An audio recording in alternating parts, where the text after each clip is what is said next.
«1984» de George Orwell. Tercera parte. Capítulo 4. Se encontraba mucho mejor.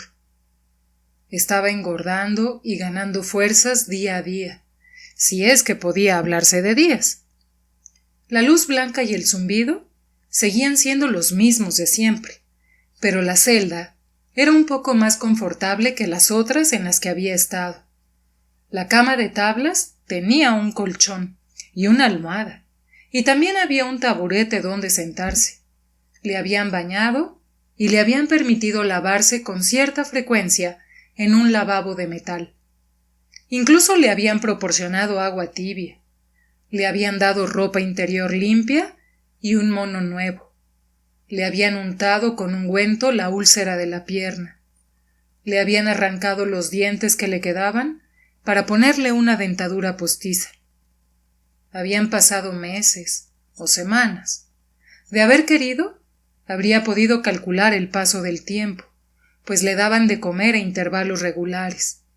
Le estaban dando 3 comidas cada 24 horas. A veces dudaba si se las estarían dando por la mañana o por la noche. Sorprendentemente, la comida era muy buena, y 1 de cada 3 era a base de carne. En una ocasión incluso le dieron un paquete de cigarrillos. No tenía cerillas, pero el silencioso guardia que le llevaba la comida siempre le ofrecía fuego. La primera vez que intentó fumar, sintió náuseas, pero perseveró y el paquete le duró mucho tiempo, pues fumaba solo medio cigarrillo después de cada comida. Le habían dado una pizarra blanca con un lápiz atado a una esquina. Al principio no la utilizó.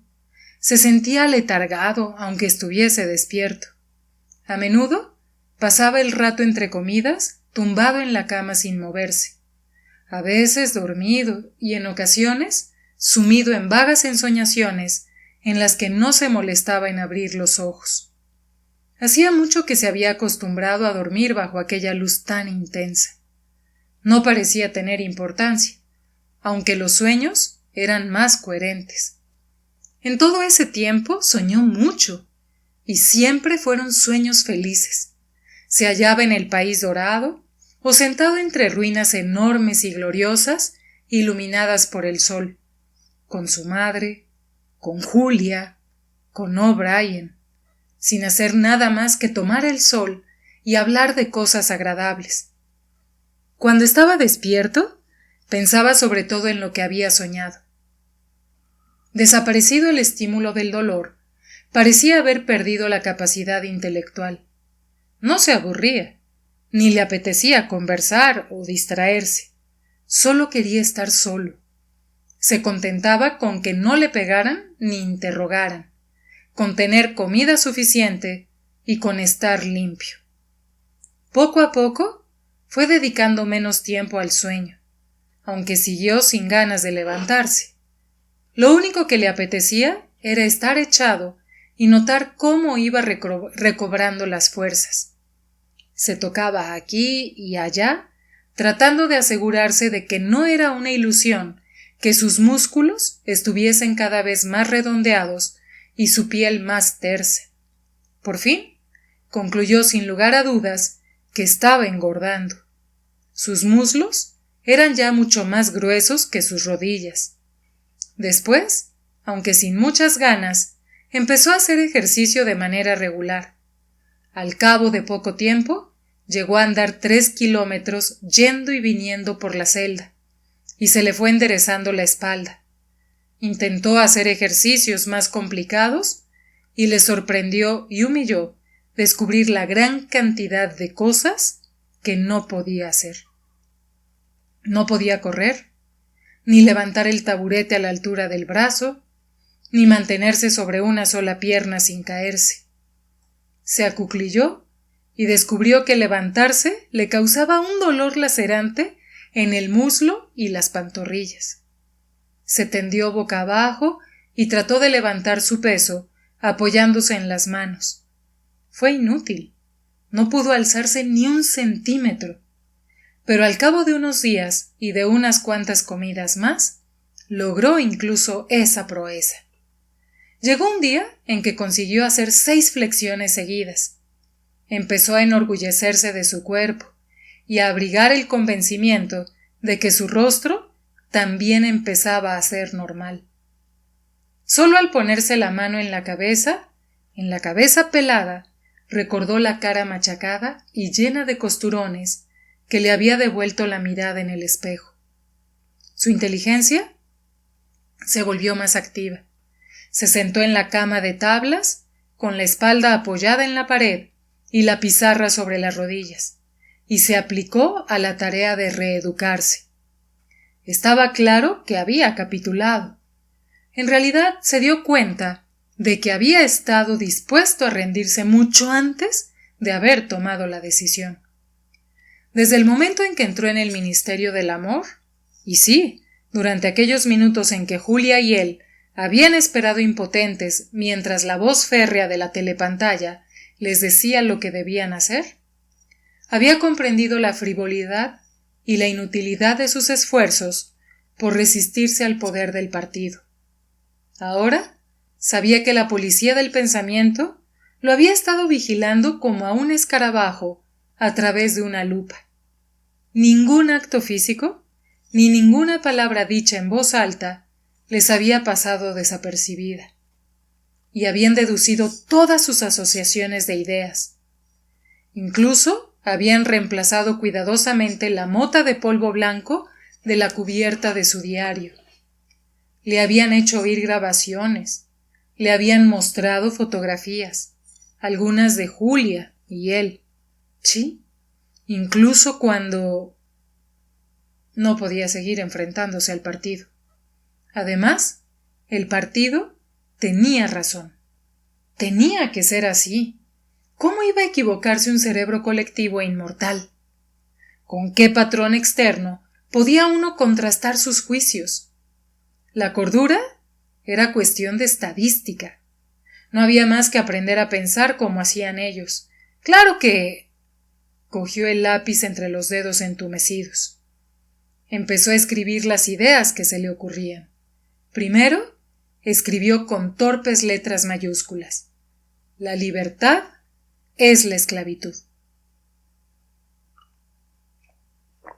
Luego, casi enseguida, escribió debajo: 2 y 2 son 5. Pero luego no pudo continuar. Su inteligencia pareció incapaz de concentrarse, como si se resistiera. Sabía lo que iba a continuación, pero por un instante no pudo recordarlo.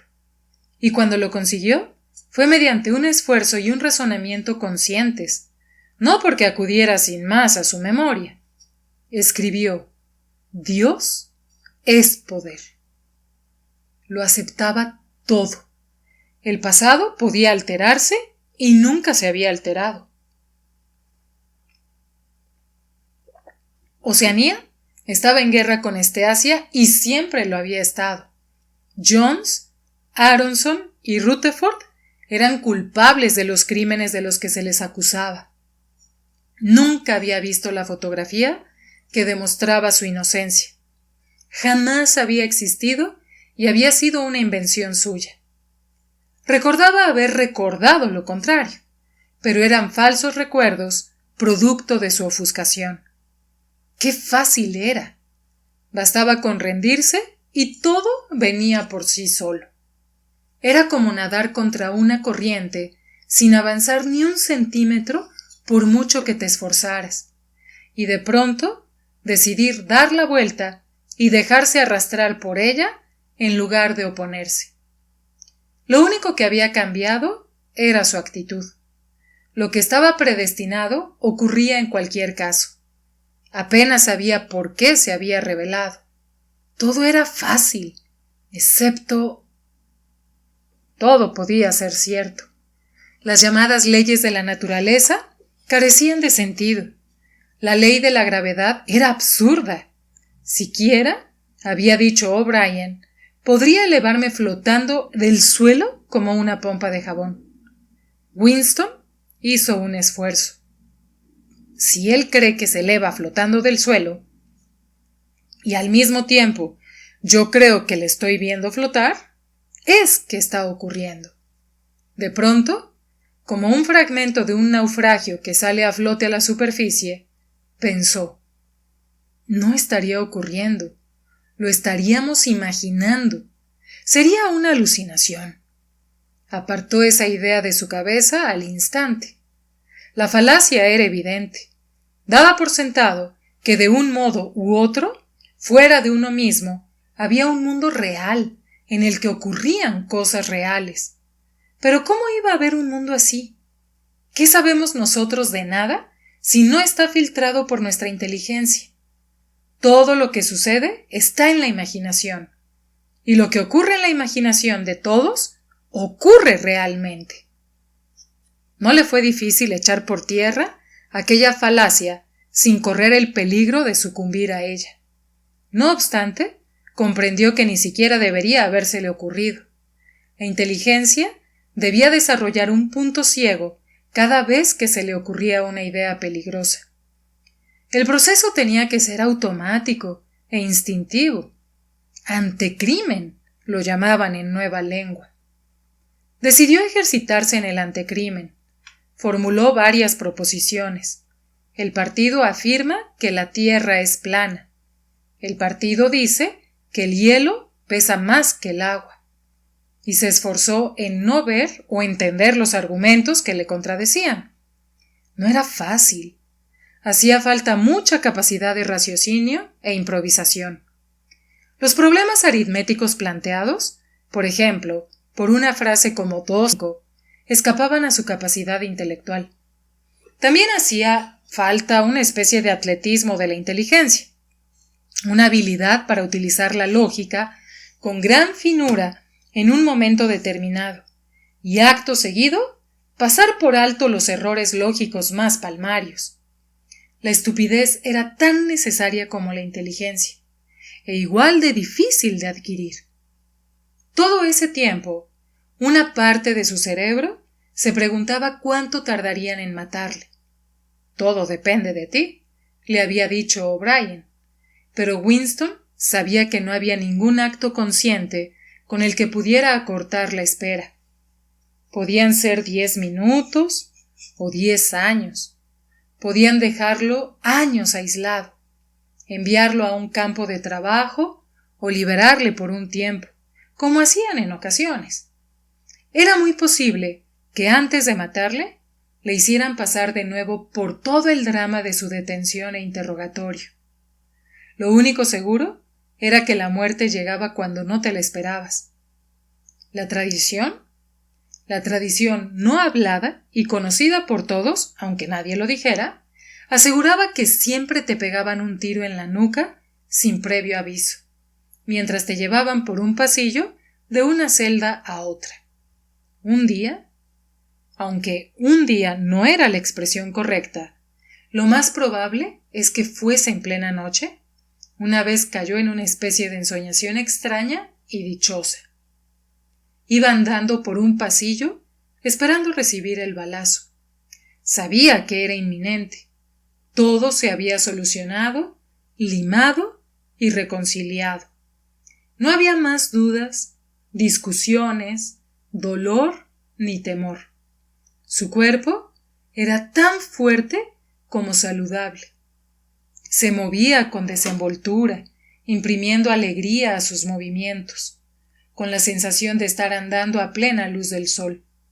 Ya no se encontraba en los estrechos pasillos del Ministerio del Amor, sino en un pasillo enorme y soleado, de 1 kilómetro de anchura, al que parecía haber llegado en un delirio inducido por las drogas.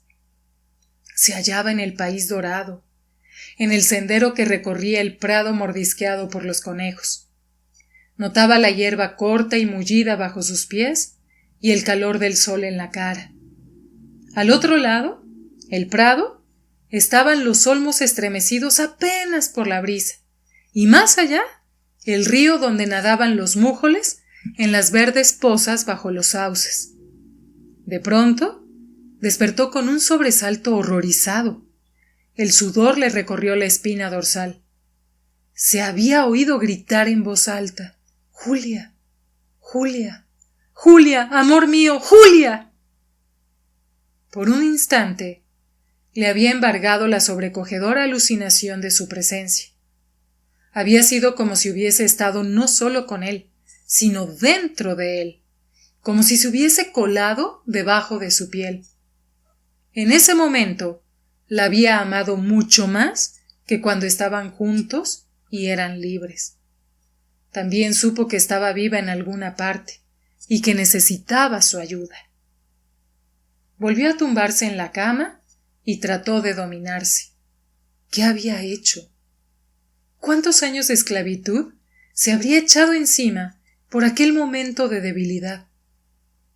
Al cabo de un instante, oiría los pasos de las botas detrás de la puerta. No permitirían que semejante estallido de emoción quedara sin castigo. Ahora sabrían, si es que no lo sabían ya, que había roto el acuerdo al que había llegado con ellos. Obedecía al partido, pero todavía lo odiaba. En los viejos tiempos había ocultado sus opiniones heréticas tras una apariencia de conformismo. Después, había retrocedido un paso. Había sometido su inteligencia, pero conservaba la esperanza de conservar inviolada la parte más íntima de su corazón. Sabía que estaba equivocado, pero prefería estarlo. Ahora ellos lo sabrían, y O'Brien también. Lo había confesado con ese grito absurdo. Tendría que volver a empezar. Tal vez durase años. Se pasó la mano por la cara, intentando familiarizarse con su nueva forma. Profundas arrugas surcaban sus mejillas. Los pómulos parecían más marcados. Tenía la nariz aplastada. Además, desde la última vez que se había visto en el espejo, le habían puesto una dentadura postiza. No era fácil adoptar una expresión inescrutable cuando no sabías cómo era tu cara. En cualquier caso, el mero control de los rasgos faciales no era suficiente. Por primera vez, comprendió que si uno quiere guardar un secreto, debe ocultárselo también a sí mismo. Debe saber que está ahí, pero no dejarlo emerger a la conciencia en modo alguno. De ahora en adelante, no solo tendrían que pensar bien, sino también sentir y soñar bien, y guardar su odio en su interior como una bola de materia que formase parte y al mismo tiempo estuviese desconectada de él, como un quiste. Un día decidirían matarle. No había forma de saber cuándo, pero unos segundos antes tal vez fuese posible intuirlo. Siempre lo mataban a uno por la espalda, mientras iba por un pasillo. 10 segundos bastarían. En ese tiempo, podría darle la vuelta al mundo en su interior. Y luego, de pronto, sin decir una palabra, sin detener sus pasos, sin modificar lo más mínimo la expresión de su cara, se despojaría del camuflaje y ¡bang!, se dispararían los cañones de su odio. El odio lo inundaría como una llamarada rugiente y gigantesca, y casi en el mismo instante, ¡bang!, saldría la bala. Demasiado tarde o demasiado pronto. Le habrían volado los sesos antes de adueñarse de su cerebro. El pensamiento herético quedaría sin castigo. No se habría arrepentido y estaría fuera de su alcance para siempre. El disparo habría abierto una brecha en su propia perfección. Morir odiándolos. En eso consistía la libertad. Cerró los ojos. Era más difícil que aceptar la disciplina intelectual. Tenía que degradarse y mutilarse. Tenía que sumergirse en la porquería más repugnante. ¿Qué era lo más horrible y repulsivo? Pensó en el hermano mayor. Su enorme rostro siempre lo había visto en los carteles e imaginaba que tenía 1 metro de anchura, con su espeso bigote negro y los ojos que te seguían a todas partes. Pareció flotar hasta su imaginación por voluntad propia. ¿Cuáles eran sus verdaderos sentimientos por el hermano mayor? Se oyeron las pisadas de las botas en el pasillo. La puerta, de acero, se abrió de golpe. O'Brien entró en la celda. Detrás estaba el oficial de rostro serio y los guardias uniformados de negro. «Levántate», dijo O'Brien. «Ven aquí». Winston se puso en pie enfrente de él.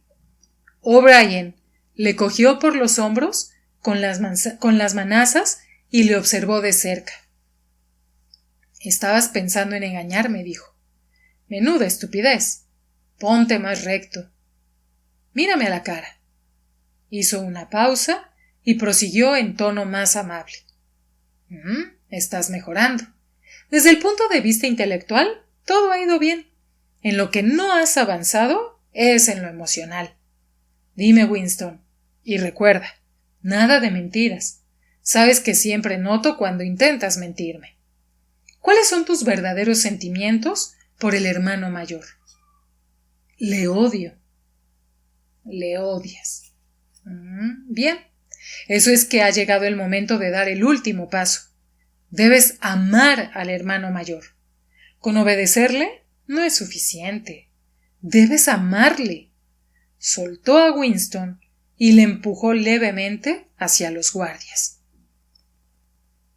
Habitación 101, dijo.